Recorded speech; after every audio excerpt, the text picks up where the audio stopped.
पता है, गर्मियों की छुट्टियों की बात है।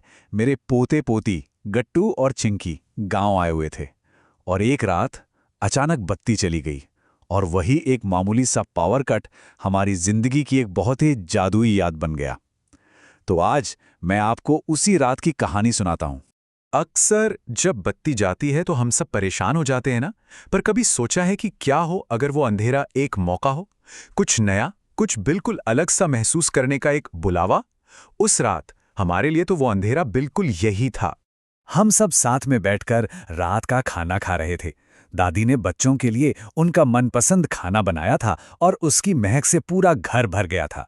सब जमीन पर बैठे थे, बातें चल रही थीं, हंसी मजाक हो रहा था। माहौल एकदम, जिसे कहते हैं ना, खुशियों से भरा हुआ था कि तभी अचानक बत्ती गुल हो गई।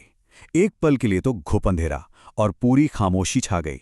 और फिर मेरे पोते गट्टू की डरी हुई आवाज आई। बच्चे एकदम से घबरा गए थे। उन्हें अंधेरा बिल्कुल भी अच्छा नहीं लगता था। अब देखो, मैंने बच्चों का डर तो देख लिया था, पर मैं घबराया नहीं। मैं जानता था कि इस अंधेरे से डरने वाली कोई बात है ही नहीं। बल्कि सच कहूं तो ये एक मौका था उन्हें वो सब दिखाने का जो शहर की चकाचौंध रोशनी हमेशा उनसे छिपा लेती है।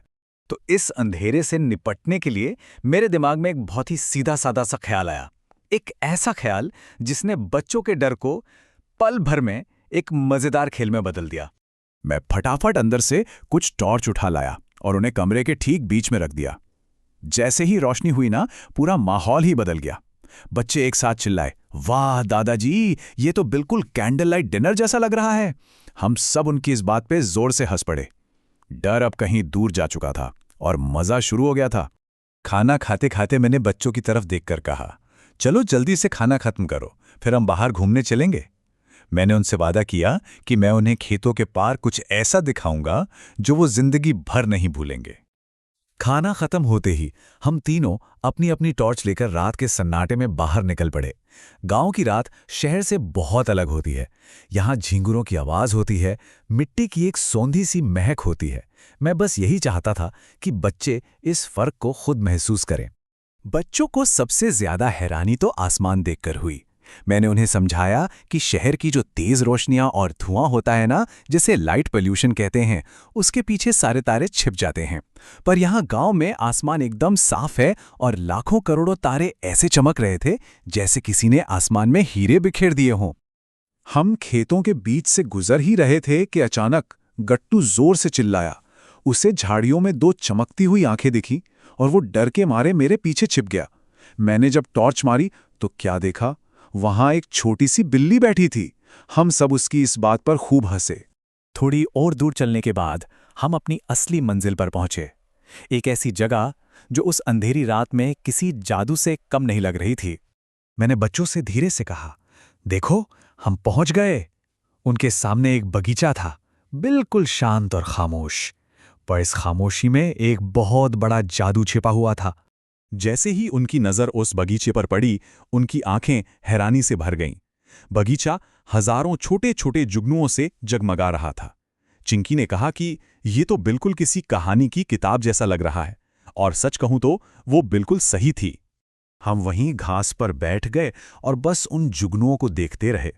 चारों तरफ ऐसी शांति थी और बस वो छोटी छोटी लाइटें हवा में नाच रही थीं।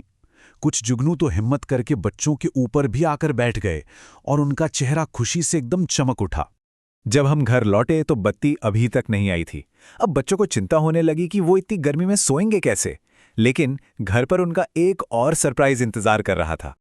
जब हम बाहर थे ना, तो घर पर बाकी सबने छत पर गद्दे बिछा दिए थे। प्लान ये था कि आज रात हम सब एक साथ खुले आसमान के नीचे सोने वाले हैं। वो रात, उफ़, क्या बताऊं, सच में कभी ना भूलने वाली थी। छत पर ठंडी ठंडी हवा चल रही थी। पूरा परिवार एक साथ बैठा बातें कर रहा था और हमारे ठीक ऊपर तारों की एक चादर सी बिछी थी। बच्चे बड़ों की कहानियां सुनते सुनते कब सो गए उन्हें पता ही नहीं चला। तो दादाजी की ये कहानी एक बड़ा खूबसूरत सवाल छोड़ जाती है।